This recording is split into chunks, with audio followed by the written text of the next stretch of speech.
सभे मगहिया भाई बहन के भूलेटन काका के राम राम। आथिन मगहिया खबर में सुनते देश दुनिया के खबर।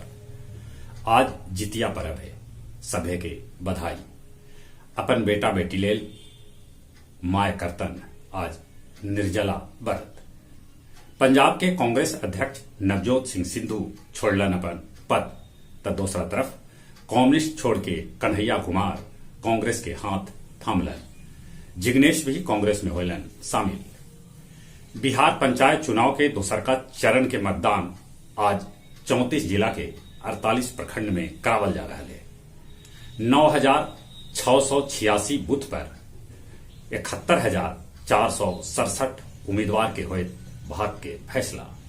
पिछलका 24 घंटा में अपन देश में कोरोना संक्रमित के संख्या 14,209 पहुंच गया। पिछलका 24 घंटा में 181 आदमी के कोरोना से मौत के भी खबर है।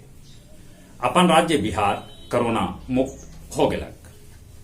बिहार में देश के पहला महिला कमांडो दस्ता मोर्चा संभाले ले एकदम से तैयार है। रेलवे के इंजीनियर चंदेश्वर प्रसाद यादव के करोड़ों की संपत्ति जब्त कैल गई।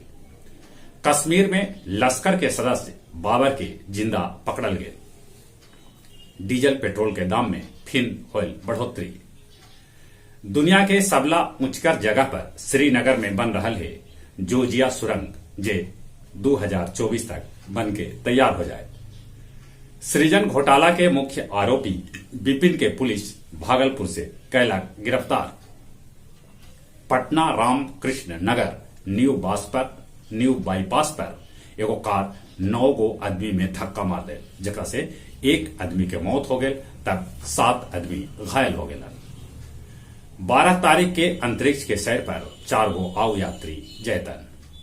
ब्रिटेन के वेलिंगटन कॉलेज भारत में खोले स्कूल। दिवाली में ब्रिटेन में भी बिकत लक्ष्मी माय के gold bar. Scramjet Hawk missile के अमेरिका कैलक परीक्षण। पाकिस्तान 12 विदेशी आतंकी संगठन के दे रखलक है पनाह। पाकिस्तान में एगो प्रधानाध्यापिका के इलेल फांसी के सजाए सुनावल गेल कि वो पैगंबर मोहम्मद के इस्लाम के अंतिम पैगंबर न माना हल। स्पेन में ला परला ज्वालामुखी उगिल रहल है लगतरिये आग। पितरपक के 10वां दिन क्रोंच पद आव अगस्त पद पर पिंडदानी सभे कैलन पिंडदान। पंचायत चुनाव के दूसरका चरण में गया जिला के टेकारी और गुरारू में हो रहा है मतदान।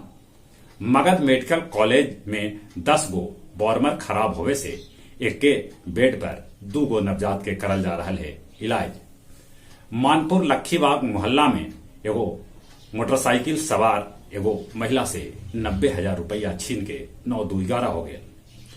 शहीद भगत सिंह के 114वीं जयंती पर शहीद भगत सिंह यूथ ब्रिगेड कैलक रक्तदान शिविर के आयोजन, जकरा में प्रमंडलीय आयुक्त समेत 378 लोग कैलन रक्तदान।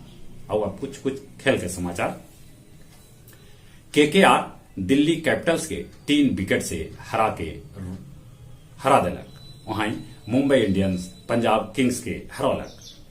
आईपीएल लीग के अंतिम 2 गो मैच पहल बेर एक के समय पर हुए।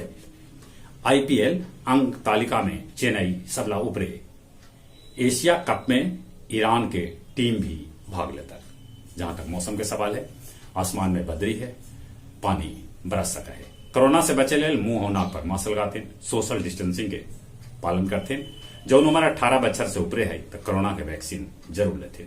चलिए एक बार फिर से अपने सभी के भूलेटन काका के राम राम।